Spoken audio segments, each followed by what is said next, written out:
Salut la team et bienvenue dans le décryptage du dernier épisode de l'excellente série Ahsoka. Aujourd'hui, on va revenir sur tout ce que vous avez vu tout au long de la série, que vous avez pu rater, et surtout à quel point la série rend la suite de Star Wars totalement excitante, à un niveau que nous n'osions espérer. Car après la postlogie les amis, je ne voyais absolument pas comment rattraper la chose. Heureusement, c'est après que je me suis mis à Clone Wars, Rebels, et tout ce qui fait partie de ce nouveau Star Wars de Dave Filoni auquel j'adhère à 200%. Un Star Wars vraiment différent de la saga originelle autour de la figure christique de Luke Skywalker. Mais un Star Wars qui avait mal tourné. On avait d'ailleurs discuté en interview avec Mark Hamill, qui détestait tout simplement ce qu'était devenu son Luke Skywalker dans la postlogie. Sur apprécie ce renouveau. Pour ma part, j'adhère et surtout, je trouve qu'il arrive enfin à nous embarquer dans une histoire totalement inconnue, avec des personnages et surtout des méchants qu'on adore. Bref, je vous parle plus en détail de mes impressions globales en fin de vidéo, mais avec des zombies Night Troopers, des dieux de la force, un empire qui joue les rebelles et une menace bien plus puissante que tout ce qu'on a connu dans Star Wars, il est temps de passer au décryptage. La petite alerte spoiler qui va bien, et on n'oublie pas de s'abonner, de faire sonner la petite cloche et de liker. Let's go! Long live the Empire.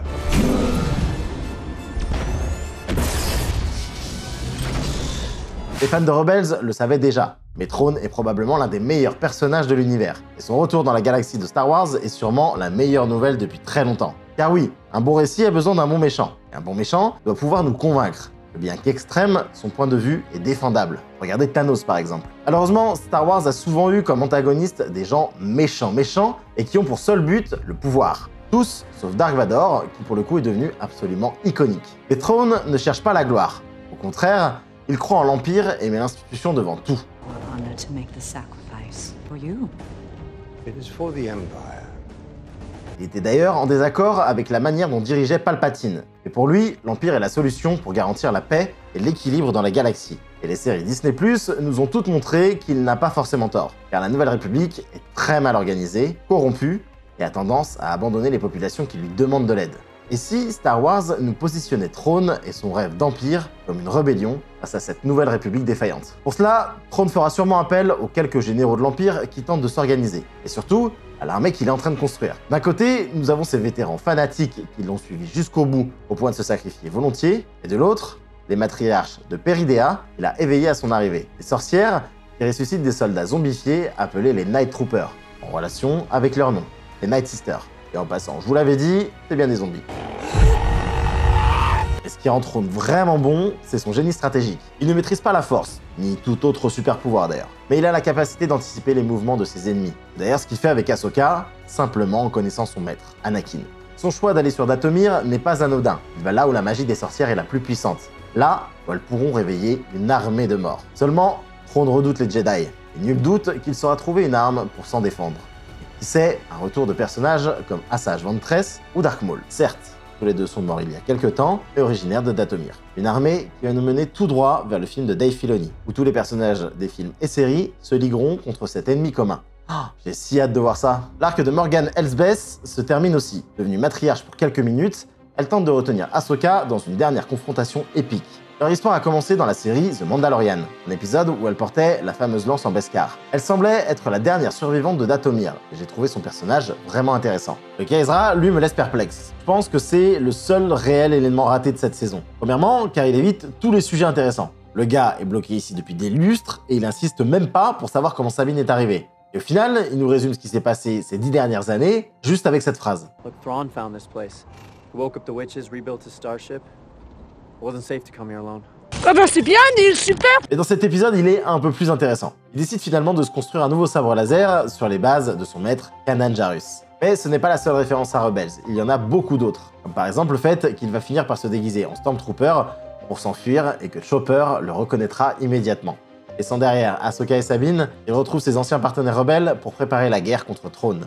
À la fin de l'épisode, le fantôme de force d'Anakin apparaît. Il est le même qu'à la fin de l'Empire contre-attaque, et tout comme Luke, Sabine et Ahsoka semblent sentir sa présence. Pourtant, il semble totalement différent de celui qui a combattu Ahsoka. Et voici pourquoi. Le personnage d'Ahsoka est torturé depuis son départ de l'Ordre Jedi. Elle pense avoir abandonné Anakin et être responsable de son passage du côté obscur. Depuis, elle est guidée par la peur. C'est la raison pour laquelle elle a abandonné l'entraînement de Sabine. La Mandalorienne ayant perdu toute sa famille, elle redoute qu'elle suive le même chemin qu'Anakin. Pire, elle a peur qu'elle-même suive ce chemin. Seulement, cette saison se concentre sur la transition d'Ahsoka. La dernière leçon qu'elle a reçue auprès d'Anakin dans le monde entre les mondes l'a fait revenir meilleure, plus confiante et pure, à la manière d'un Gandalf. Et surtout, lui a permis de comprendre qu'il fallait qu'elle ait confiance en la Force.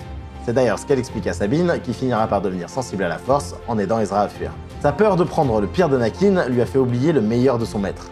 Il ne l'a jamais abandonné, même quand tout le Conseil Jedi l'accusait de trahison. C'est pourquoi aujourd'hui, elle décide de soutenir Sabine et de la former. Le fantôme d'Anakin est alors le témoin de la formation complète en tant que chevalier Jedi d'Ahsoka, mais aussi en tant que maître de Sabine. Pour finir, quel est le destin de Baylan Skoll et de son apprenti Skinati. Ces personnages, ni Sith ni Jedi, restent mystérieux jusqu'au bout. Car le fait que Sabine, Ahsoka et les deux mercenaires soient restés coincés sur Peridea n'est pas un hasard. Le film de Filoni et la guerre contre Throne n'arrivent pas avant 2026. Et Ahsoka dit après avoir vu la chouette Ezra's where he needs to be, and so are we. car Baylan Skoll semble sur une piste qui pourrait bien mener à une puissante menace. Skoll est un ancien général Jedi de la guerre des clones, et il pense aujourd'hui pouvoir arrêter ce cycle de guerre entre Sith et Jedi. Il voit d'ailleurs comme égaux dans le désastre de la galaxie. Il est probablement vrai. Dans ce dernier plan, nous voyons Skoll sur la montagne sculptée des dieux de Mortis. Ils sont des dieux de la force, le père représentant l'équilibre, le fils le côté obscur, et la fille, dont la statue semble s'être écroulée, le côté lumineux. Skoll regarde au fond une montagne semblant scintiller. Il se pourrait que cette force qu'il appelle soit Abeloth. Une créature qui s'est développée auprès des dieux de Mortis jusqu'à devenir une entité de destruction totale du côté obscur. La légende dit que les dieux, n'arrivant pas à la détruire, l'ont enfermée loin de tout. Et c'est de loin la menace la plus importante du lore Star Wars. Seulement, cette entité destructrice a besoin d'un avatar pour se libérer, un peu comme dans Moon Knight. Revenons-en à nos mercenaires. Leur nom a été choisi soigneusement. Kol et Hati sont les noms des loups chassant la lune et le soleil dans la mythologie nordique. Si vous avez joué à God of War, vous savez de quoi je parle. Et dans Star Wars aussi, et Rebels notamment, les loups ont aussi une importance. Ils permettent d'emmener Ezra dans le monde entre les mondes. Il est pour le moment difficile de dire ce que cache vraiment Baylan, mais ma théorie est que ce sera lui qui libérera cette entité en livrant son apprenti comme avatar de ce pouvoir, l'un chassant la lune, l'autre le soleil. Et que Ahsoka, toujours accompagnée de la chouette de la fille, tente de l'en empêcher. Bref, la série Ahsoka est pour moi une vraie réussite. On le voyait, ce nouveau Star Wars se construisait doucement, voire timidement, avec les différentes séries de l'univers de Filoni. Même si tout n'est pas parfait, je trouve que Ahsoka est pour le coup très réussie. Elle coche toutes les cases. Le développement de personnages a vraiment du sens. Je trouve qu'il n'y a pas de fanservice inutile, ni de blagues ou de romances pour attirer un public trop large. Filoni suit sa conduite et nous offre sa vision étendue de l'univers Star Wars. Ça fait un bien fou. Ajoutez à ça une réalisation et une qualité visuelle qui nous rappelle ce qui s'est fait de mieux sous Lucas, J.J. Abrams et Rian Johnson, et des perspectives d'avenir très intéressantes. Avec tout ça, vous m'avez embarqué dans un bateau où j'hésitais clairement à revenir. Car concrètement, ce qui m'intéressait le plus ces dernières années dans les Star Wars, c'était les films et séries tels que Rogue One et Andor. Des productions d'espionnage et de guerre avec leurs codes bien précis. Et j'ai repris plaisir à voir des combats de sabre laser que je n'avais pas vu si bons depuis la prélogie. Au final, Ahsoka a rempli son rôle qui était simple. Présenter Thrawn, Dathomir et les personnages de Rebels au grand public, intervertir la localisation de Thrawn et Ezra avec Ahsoka et Sabine, qui va permettre à chacun d'ouvrir la porte à un avenir de la franchise sous deux axes bien différents, et surtout, de créer une rivalité entre Thrawn et Ahsoka qui risque d'être légendaire sur le long terme. Bref, je pense que c'est ce que j'ai vu de mieux en Star Wars depuis des années. Et je suis extrêmement impatient de voir la suite avec Skeleton Crew et The Acolyte. Ouh, je sens que ça va être bien. Bref, dites-moi en commentaire ce que vous en avez pensé, et surtout, abonnez-vous, puisque dès ce week-end, on couvre toutes les semaines les épisodes de Loki, et bien sûr, à l'avenir, The Marvels et What If. Et sur ce, n'oubliez pas d'être curieux, il paraît que ça rend heureux. Je vous bise, ciao. Can't just shoot it down, it would crash into the port city. Just ready a tracking device. And don't miss this time.